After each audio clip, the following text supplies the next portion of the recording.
अक्कलकोटी महिपाल मंदिराजवळ हत्ती बांधण्याचे ठिकाण होते.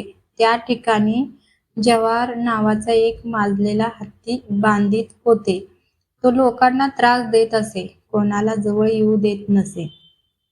मोठ्या जाड साखळदंडाने बांधलेला खांब त्याने उपटून काढला.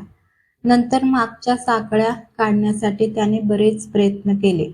म्हणून दगड रचून 2 बुरुज तयार केले. ते सुद्धा त्याने पाडून टाकले. सोंडेने एक एक दगड फेकून मारू लागला. त्या राजमार्गाने जाणारे येणारे लोक भयभीत होत होते. एवढेच काय, गाई म्हशी कुत्री पण घाबरत, कारण कोणी आले तर हत्ती दगड मारे. म्हणून राजाने आजूबाजूला घोडेस्वार उभे करून सशस्त्र संरक्षक उभे केले.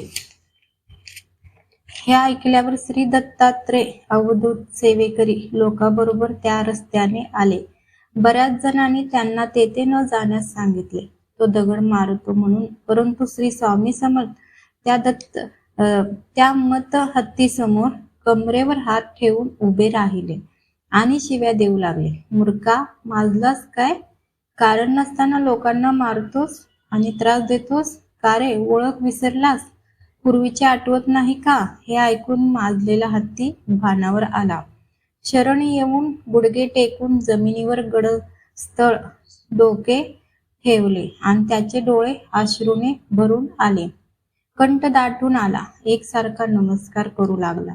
गुरुदर्शनाने अज्ञान नाहीसे झाले. नागरिकाचा त्रास सुटला. मुकी जनावरे प्रभूला ओळखतात ते पूर्वीचे संस्कार ज्ञानामुळे. श्री स्वामी समर्थ.